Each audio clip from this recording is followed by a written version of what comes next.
من أحسن قولا ممن دعا إلى الله ومن أحسن قولا ممن دعا إلى الله وعمل صالحا وقال إنني من المسلمين আল্লাহ পাক রব্বুল আলামিন পবিত্র কুরআনুল কারীমের মধ্যে আল্লাহ বলেন ওমান আহসানু কওলাম মিম্মান দাআ ইলাল্লাহ ওই ব্যক্তির চেয়ে উত্তম আর কোন ব্যক্তি হইতে পারে ওমান আহসানু কওলাম মিম্মান দাআ ইলাল্লাহ ওই ব্যক্তির চেয়ে উত্তম আর কোন ব্যক্তি হতে পারে কোন ব্যক্তি আল্লাহ রাব্বুল আলামিন আয়াতের মধ্যে বলেন কওলাম মিম্মান দাআ ইলাল্লাহ যে ব্যক্তি দুনিয়ার জমিনে মানুষকে আল্লাহর দিকে ডাকে কোন দিকে ভাই আল্লাহর দিকে ডাকে একমাত্র যে ব্যক্তি আল্লাহর দিকে দুনিয়ার জমিনে মানুষকে ডাকে আল্লাহ বলে ওই ব্যক্তির চেয়ে উত্তম দুনিয়ার জমিনে আর কোনো মানুষ নাই আর কোনো ব্যক্তি নাই আজকে এই মাহফিলের আয়োজন করা হয়েছে একমাত্র মানুষকে আল্লাহ ভোলা মানুষকে আল্লাহর দিকে ডাকার জন্য কি বলেন ঠিক কিনা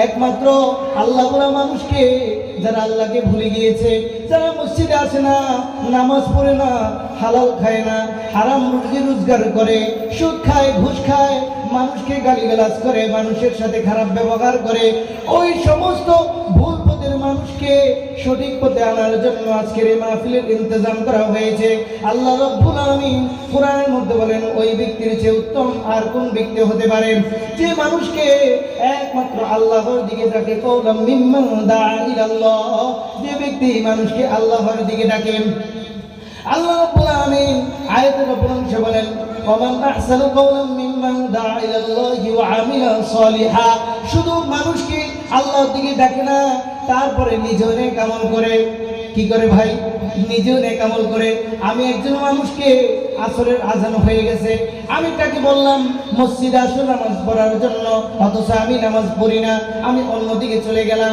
তাহলে হবে বলেন হবে না আল্লাহ বলছে তুমি মানুষকে দুনিয়ার মধ্যে সবচেয়ে উত্তম ব্যক্তি হচ্ছে ওই যে মানুষকে আল্লাহর দিকে ডাকে যখন আজান হয়ে গিয়েছে মসজিদে নামাজ পড়ার জন্য যখন ডাকা হয় কার দিকে ডাকা হয় বলেন আল্লাহর দিকে ডাকা হয় আল্লাহ বলে নিজে শুধু মানুষকে ডাকলে হবে না নিজে নেক আমল করতে হবে ওয়া আমিলা সলিহা এবং নিজে নেক আমল করবে ওয়াকালা ইন্নানি মিনাল মুসলিমিন আল্লাহ বলে আয়াতের শেষ অংশে বলে ওয়াকালা ইন্নানি মিনাল মুসলিমিন এবং মুসলমান হইতে হবে মুসলমানদের মধ্যে আমি একজন অন্তর্ভুক্ত কি ভাই হিন্দু ধর্মের কোন লোক যদি আপনাকে মানুষের দিকে ডাকে নামাজ পড়ার জন্য যদি ডাকে সে দুনিয়ার মধ্যে উত্তম ব্যক্তি না খ্রিস্টান ধর্মের কোন ব্যক্তি যদি আপনাকে নামাজ পড়ার জন্য ডাকে তাহলে বুঝতে হবে সে উত্তম ব্যক্তি না আল্লাহ বলে দিয়েছে দুনিয়ার মধ্যে সবচেয়ে উত্তম ব্যক্তি হচ্ছে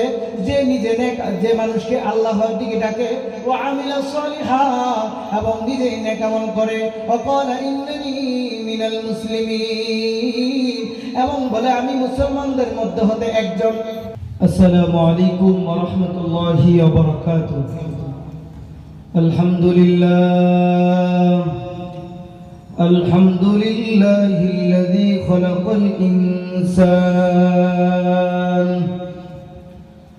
ওয়া কাররামা ওয়া 'আল্লামাহু মিনাল বায়ানি মা লাম ইয়া'লাম فسبحان الذي لا يحصى امتنانه باللسان ولا بالقلم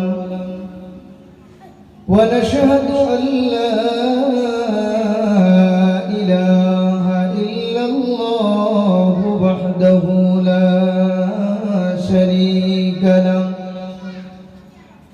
لا ضد له ولا مثل له ولا مثيل له ونشهد أن سيدنا وسندنا وحبيبنا وحبيب ربنا وطبيبنا وطبيب قلوبنا ومولانا محمدا عبده ورسوله الذي أرسله الله تعالى بالحق بشيرا ونذيرا وداعيا إلى الله بإذنه وسراجا وقمرا منيرا أما بعد فأعوذ بالله من الشيطان الرجيم بسم الله الرحمن الرحيم ومن أحسن قولا ممن دعا إلى الله وعمل صالحا وقال إنني من المسلمين وقال تعالى والذين جاهدوا فينا لنهدينهم سبلنا وإن الله لمع المحسنين وقال النبي صلى الله عليه وآله وسلم الكيس من دان نفسه وعمل لما بعد الموت والعاجز من أتبع نفسه هواها وتمنى على الله أو كما قال عليه الصلاة والسلام صدق الله العظيم وصدق رسوله النبي الكريم ونحن على ذلك لمن الشاهدين والشاكرين والحمد لله رب العالمين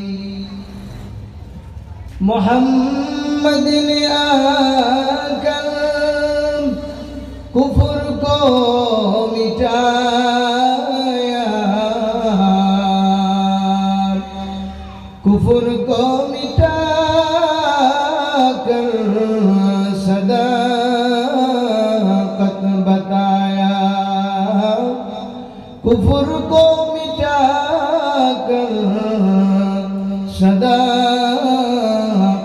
बताया बलगल उलाम बिकमालिही कशफत तुजा बिजमालिही हसनत जमील खिसालिही सल्लु अलैहि व आलिहि ला इलाहा इल्लल्लाह तो जिक्र करी ला इलाहा इल्लल्लाह ला इलाहा इल्लल्लाह ला इलाहा इल्लल्लाह ला इलाहा इल्लल्लाह ला इलाहा ألا يا ساكن القصر المعلى ستدفن عن قريب في التراب له ملك ينادي كل يوم لدول الموت وبلول الخراب قليل عمرنا في دار دنيا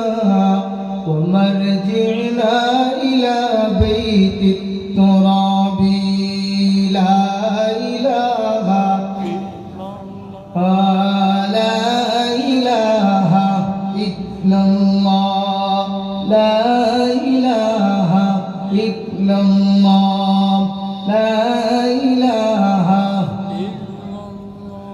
বহু দূরে মদিনা কেমনে যাব জানি না বহু দূরে মদিনা কেমনে যাব জানি না দয়াল দয়া করো পুরাও মনের বাসনা লা ইলাহা লা ইলাহা ইল্লাল্লাহ লা ইলাহা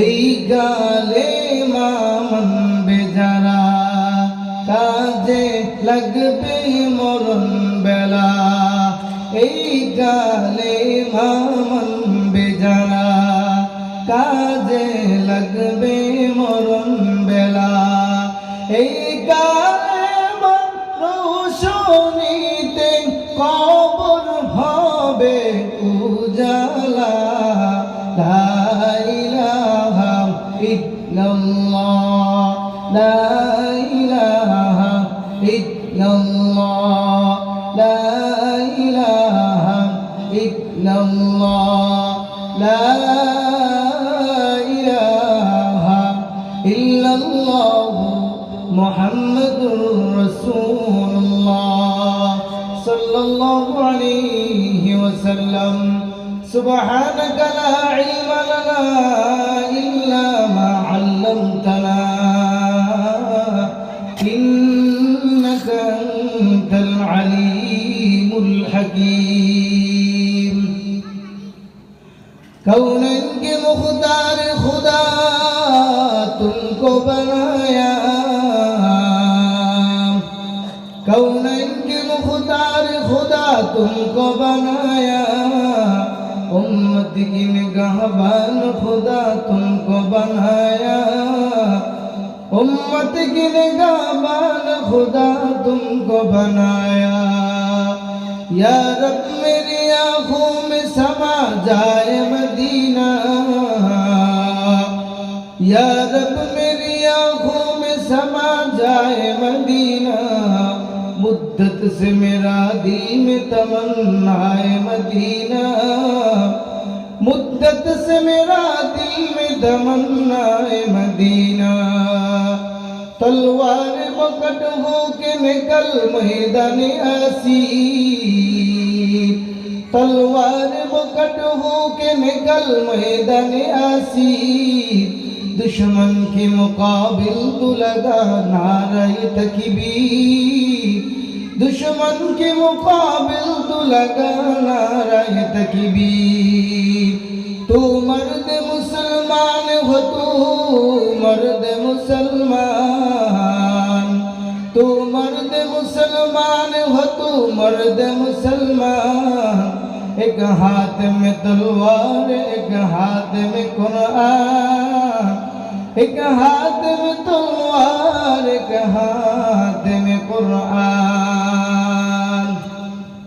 अल्हम्दुलिल्लाह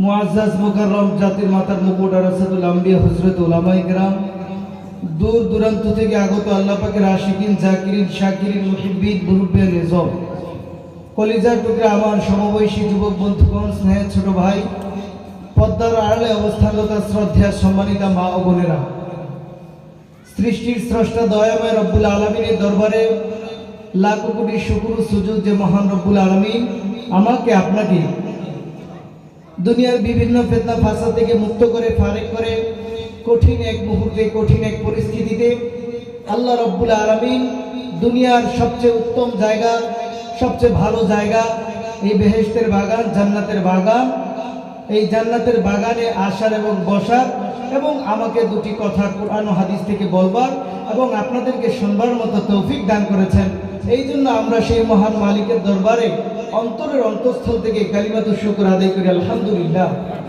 মাইকরামের দোয়া এবং নেক নজরের কারণে আল্লাহ এখানে বসেছেন তো মুহতারাম হাজিরিন সময় খুবই কম বেশি কথা বলবো না খুবই অল্প কিছু কথা বলবো ইনশাআল্লাহ এক নম্বর যে কথা, আজকের এই মাহফিল, আজকের এই বেহেশতের বাগান, এটা এই নলদিয়াবাসীর জন্য একটা রহমত। কি বলেন ভাই? এই নলদিয়াবাসীর জন্য একটা রহমত। অতীতে হয়েছে এই মাহফিল এমন, বলেন, আজকে যে সমস্ত ওলামায়ে কেরাম এখানে আসবে, অনেক বড় বড় ওলামায়ে কেরাম এই নলদিয়ার জমিনে কি ভাই আসবেন। এই মাদ্রাসার যিনি প্রতিষ্ঠাতা, সারা বাংলাদেশে যাকে এক নামে চিনে, মুফতি আজম। কি নামে চিনে ভাই? মুফতি আজম। মুফতি আজম যে মানুষটাকে চিনে, সেই মানুষের প্রতিষ্ঠিত, উনি হয়তো দেখে যেতে পারেন নাই। আজকে যদি উনি থাকতেন, আজকে হযরত আল্লামা মুফতি আব্দুল সালাম চট্টগ্রামী রাহিমাহুল্লাহ, আল্লাহ তাআলা হযরতের কবরকে জান্নাতের বাগান করে দেখ। সকলে বলে আমিন। আজকে যদি হযরত থাকতেন, আজকে যদি এই মাহফিল দেখতেন, হযরত খুশি হইতেন কিনা বলেন? হযরতের মেহনত, চেষ্টা, ফিকির, এই এলাকার জন্য একটা আলাদা মেহনত ছিল। সবাই সবার মাতৃভূমির জন্য একটা টান আছে, আছে কিনা ভাই? আপনি পৃথিবীর যেই প্রান্তেই যান, মাতৃভূমির জন্য আলাদা একটা টান সবারই থাকে, থাকে না ভাই? হযরত পাকিস্তানে পড়াশোনা করছে, সারা বাংলাদেশের এক নামে সবাই চিনে মুফতি আজম। হয়তো আপনাদের এই এলাকায় আপনারা হয়তো সাধারণ মনে করতে পারেন, যেহেতু যারা মুরব্বী আছে তাদের সাথে চলাচল, কি বলেন, যারা আমাদের ইয়াং জেনারেশন আছে তারা হয়তো দেখছে হুজুরকে, ঠিক না? কিন্তু সারা বাংলাদেশে আমরা যখন, আমি তো অন্য জেলার মানুষ, ঠিক না? তো অন্য জেলা আমরা যখন হযরতের নাম শুনতাম, হযরত কোথায় আসবেন, হাজার হাজার মানুষ, পঙ্গপাল ছিলেন, মশা যেভাবে দৌড়ে দৌড়ে যায়, এভাবে পঙ্গপালের মতো মানুষ ছুটতো শুধু হুজুরকে এক নজর দেখার জন্য, দুটি কথা শোনার জন্য। সারা বাংলাদেশে হুজুর যেখানে যাইতেন, হুজুরের নাম যখন পোস্টারে দেওয়া হয়, হুজুর কখন আসবে, মানুষ শুধু জিজ্ঞেস করে হুজুর কখন আলোচনা করবে, কখন আসবে। আজকে সেই হুজুরের ছেলেদের, সুযোগ্য সাহেবজাদাদের প্রতিষ্ঠাতা মাদ্রাসায় আজকের এই মাহফিলের আয়োজন করা হয়েছে। এটা এই এলাকাবাসীর জন্য একটা রহমত। কি বলেন, ঠিক কিনা?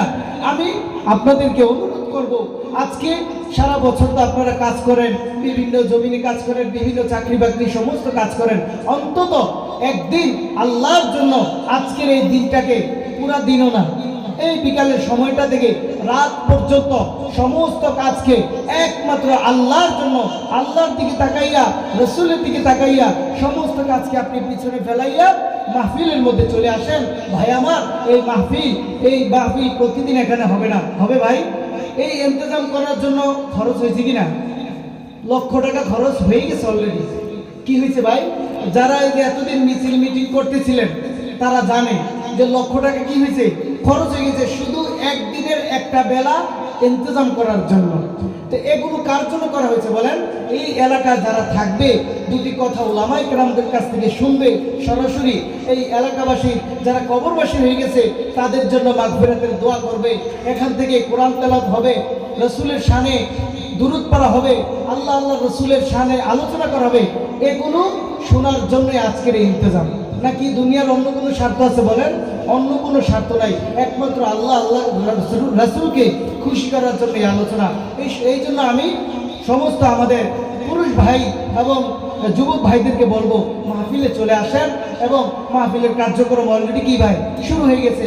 আর মা বোনদেরকে বিশেষ নসিহত করবো, ও মা বোনেরা, সারা বছর তো আপনি কাজ করলেন, ব্যস্ততা থাকলো, আজকে একদিনের জন্য সমস্ত কাজকে পিছনে ফেলাইয়া ঘরের এক কোণে অজু করে জায়নামাজ বিছাইয়া ওলামায়ে কেরাম কি বলে একটু মনোযোগ দিয়ে শোনেন, একটু মনোযোগ দিয়ে শোনেন, আপনার কাজে আসবে।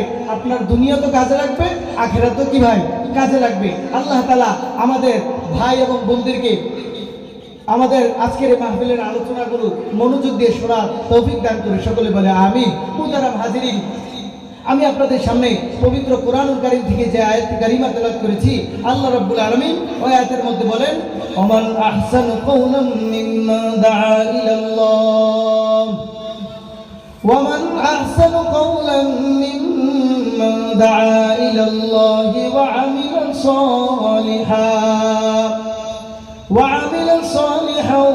ওয়া ক্বালা ইন্নানি মিনাল মুসলিমিন।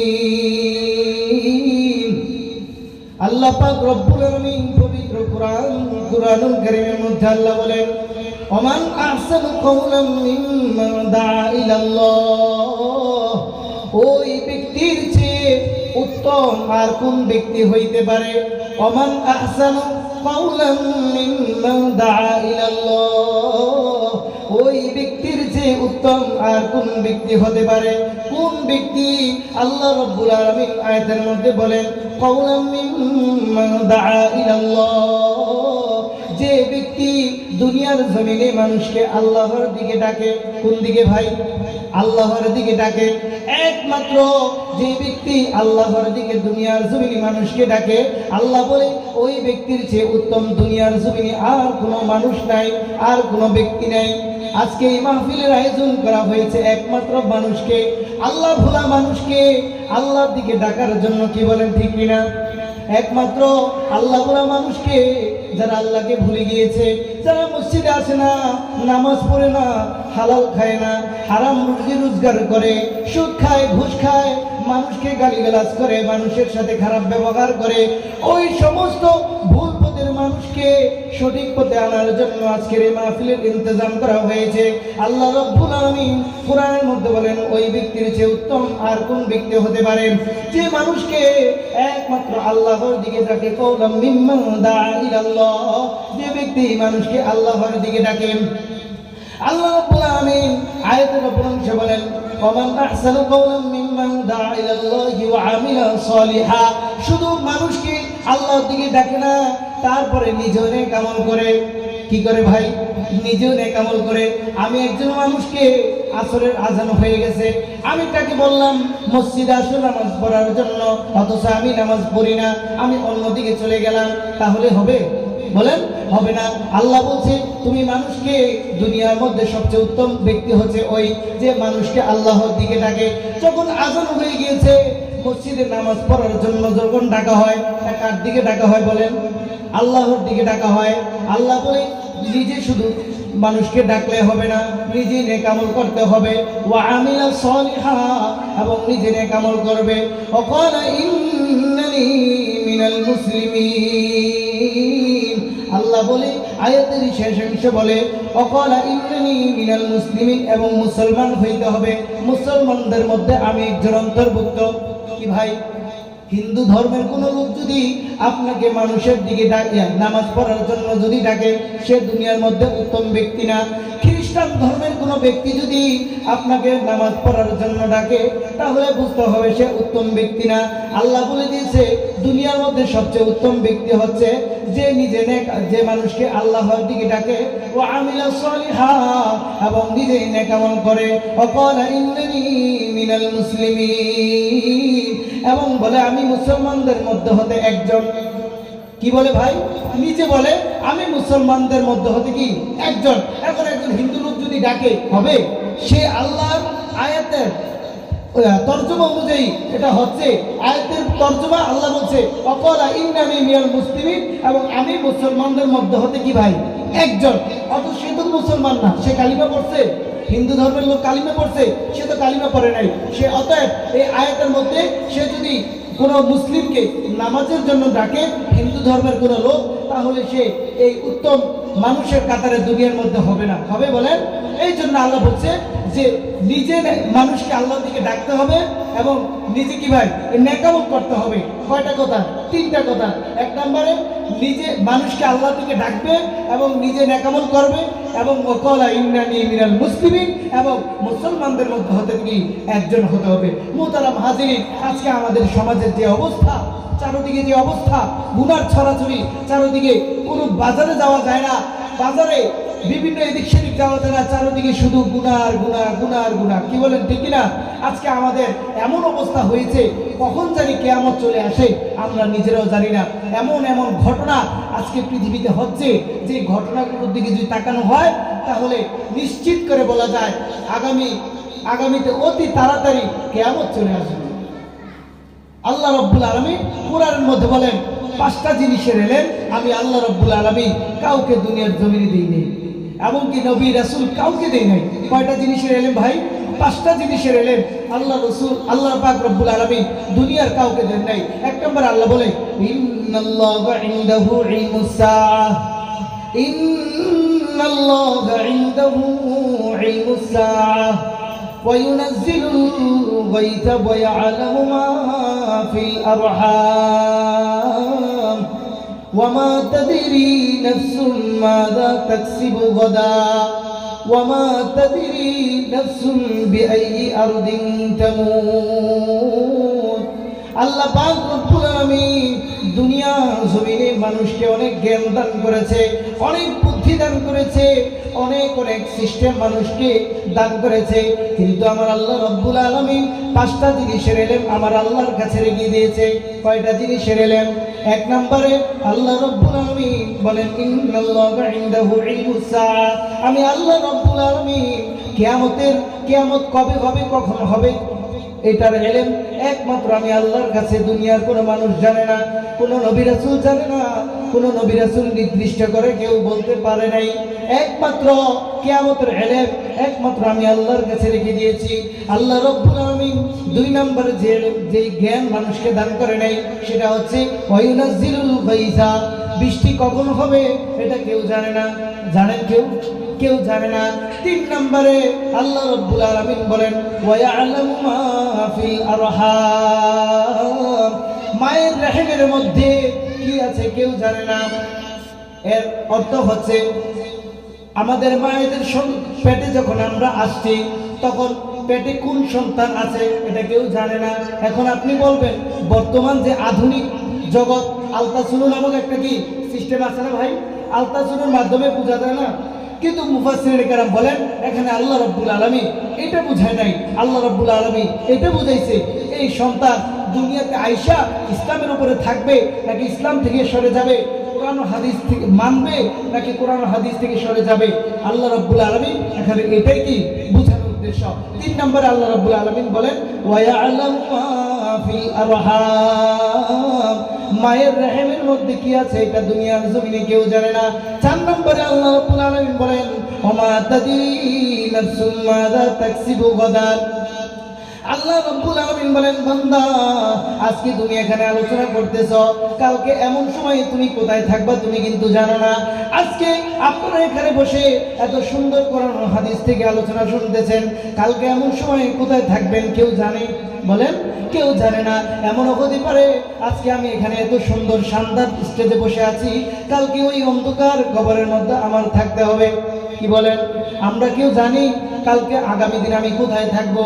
আল্লাহ বলেন চার নম্বরে বান্দা তুমি আজকে কোথায়, আজকে যেখানে আছো কালকে তুমি কোথায় থাকবা এটা তোমার কাছে নাই, এই এলেম একমাত্র আমি আল্লাহর কাছে আছে।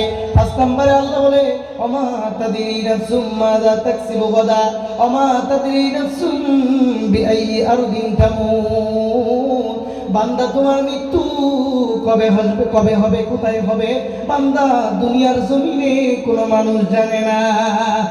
জানে? বলেন আমার মৃত্যু কবে হবে কোথায় হবে আমরা জানি, দুনিয়ার জমিনে কেউ জানে না। আজকে যদি আমার মৃত্যু এই এলেম যদি আল্লাহ রাব্বুল আলামিন দিয়ে দিতেন যে আমার মৃত্যু কবে হবে, আমার কখন মৃত্যু হবে, কোথায় হবে, তাহলে আমরা কি করতাম? যাদের টাকা পয়সা বেশি আছে তারা কিভাবে এই মৃত্যু থেকে বাঁচা যায়, কি টাকা পয়সা খাওয়াইতে, কি বলেন ঠিক না? মৃত্যু থেকে কিভাবে বাঁচা যায় সবাই এই চেষ্টা করত। আল্লাহ কোরআনে বলেন আইনামা তাকুনু ইউদরিকুমুল মাউতু ওয়ালাউ কুনতুম ফি বুরুজিম মুশাইয়াদা, আইনামা তাকুনু ইউদরিকুমুল মাউতু ওয়ালাউ কুনতুম ফি বুরুজিম মুশাইয়াদা, বান্দা তোমার মৃত্যু কবে হবে কোথায় হবে, তুমি মৃত্যুর থেকে পলায়ন করার জন্য যদি মজবুত কোনো প্রাচীরের ভিতরে চলে যাও যেখানে কেউ যেতে পারবে না, যেখানে দুনিয়ার কোনো মানুষ যেতে পারবে না, দুনিয়ার সবচেয়ে মজবুত দুর্গের মধ্যে যদি তুমি ঢুকে পড়ো, যখন তোমার মৃত্যু চলে আসবে তোমাকে কেউ ওখান থেকে বাঁচাতে পারবে না। ঠিক সময়ে সঠিক সময়ে, এক সেকেন্ড আগেও না এক সেকেন্ড পরেও না, সঠিক সময়ে তোমার সামনে আজরাইল আলাইহিস সালাম চলে আসবে, তোমাকে কেউ বাঁচাতে পারবে না।